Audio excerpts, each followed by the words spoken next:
Hey everybody, welcome back to my channel. My name is Tori Brame. Thank you for being here.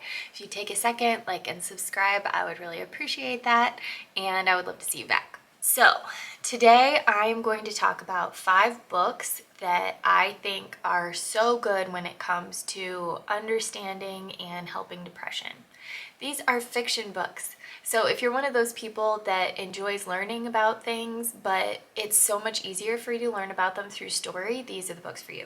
There's so many depression books out there, and they can be very dry when it comes to analyzing and slogging through your emotions, stuff like that.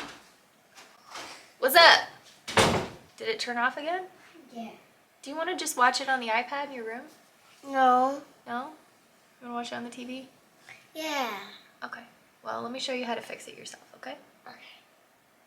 These books that I'm going to mention are not necessarily like super feel-good, chick flicky type novels, but they are really good at looking at the big picture and life as more of a philosophical side of things. Each and every one, after I was done reading it, I felt so happy to be here. Like so happy to be alive, happy to be part of the human race, because we're fun. Like we have a lot of stuff going on. So I'm gonna shut up and just tell you exactly which ones to read. The first one is called The Measure by Nikki Erlick. This book really looks at life from a bigger perspective, because in this fictional novel, everyone in the world was given a box with a string inside, and it said the measure of your life. And the string was either super long or super short, and it was how long your life was going to be. It spans a lot of different characters, and it talks about how a lot of people psychologically handle the news. Some people never look at their string. Some people obsess over it, and it changes everything about their life. So that book was just so good when it came to depression, because it's just the bigger picture of we're all only here for a certain amount of time. And what are we going to do with that time? How are we going to spend it? The next book is by Haig, and it is called The Midnight Library. This is a rereader. When I have dyslexia, so I don't read very well, but when I first listened to this novel, I think it's like 7 or 8 hours or something. I listened to it in less than 24 hours. But what The Midnight Library talks about is there's this woman who is going through just a lot of life crises. And so she decides to kill herself. And what happens is she enters this realm where each book on a shelf in a library is a different path that her life could have taken. And so the entire book is her just exploring different paths. I'm obviously not going to tell you how it ends, but it's so true. Like, when you're going through a lot of stuff, it's so easy to say, if I had just done this, my life would have been better. But chances are, if you had done that, your life would be the exact same as it is now, only on another route. So the book is so loving and so gentle in showing you that there is pain in everything. There's pain in fame, in poverty, in riches. There's pain in relationships. There's pain in being single. And it's all good too. I mean, there's joy in everything too. So that one I cannot recommend more highly. The next book is by Fredrik Backman. He is one of my favorite authors. I absolutely love his stuff. But this one is called Anxious People. This one is about a hostage situation during an apartment showing. It goes through each of the characters, each of their backstories, including the 2 police officers who are at the scene. And each person has stuff going on. Like, each person has problems and issues, and this near-death situation kind of brings everything to the forefront of what is actually important. Like, all of his books and his writing style, Fredrik Backman is extremely self-deprecating, humorous, so much appreciation for humankind, and I hope you guys like it. The next book is a lot more chick flicky, if that's the kind of thing that you like. If not, skip to the next one. This one is called Ghosts by Dolly Alderton. The whole book is like people watching. Like, it is about a girl who is on the social media dating apps, and just her challenges and discoveries and everything as she's trying to date people through the apps.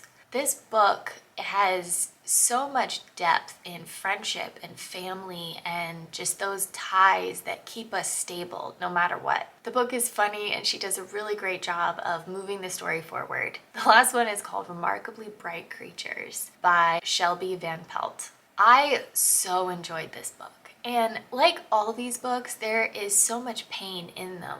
Without the pain, you couldn't see the goodness. You couldn't see all the amazing things that come from being human in the world. This book is actually fascinating because it is told partially from the perspective of a giant Pacific octopus. And time out for a funny story. I have to tell you this story. It's really embarrassing, but I grew up in New England and I am also dyslexic and can't read very well, if at all. So a lot of the words that I know and use, I have never read on a page or tried to spell before. I've only heard them.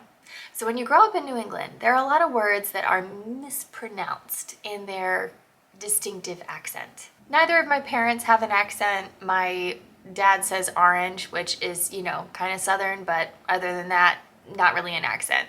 I grew up with not really an accent either. However, a lot of words I did not realize were a little bit different. An example, my earliest memory of this mistake, I was talking about suicide to a friend of mine who was from California who was helping fix my house. I was like 6 years old. And he started laughing and he said, "It's suicide."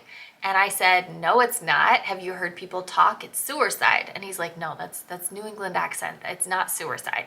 So I realized it was that. So back to Remarkably Bright Creatures. I was writing about this in my journal and I wrote down octopus. And I looked at it and I thought, that's weird, because it should be like octo, because octagon and octuplets and, you know, like all this stuff that's octo. I'm like, that's kind of weird that it's octer for octopus. Interesting. So I looked it up and turns out it's octopus, and I've been saying octopus for my entire life up until now. So since I could talk when I was roughly 3, that is basically 29 years of mispronouncing a word, but I guess I said it fast enough to where nobody really knew I was mispronouncing it. So octopus is how it is pronounced and spelled. Who knew? Anyway, thank you for bearing with me, and these books I will definitely link below so that you will have a complete list of them. You can get them all on Amazon, and all links are below if you're interested. And if you are an Audible listener like me, you can also get them all on Audible. I hope you're doing well, and I hope these help, and I hope that octopus story gave you a good laugh because it's embarrassing. You guys have a good day.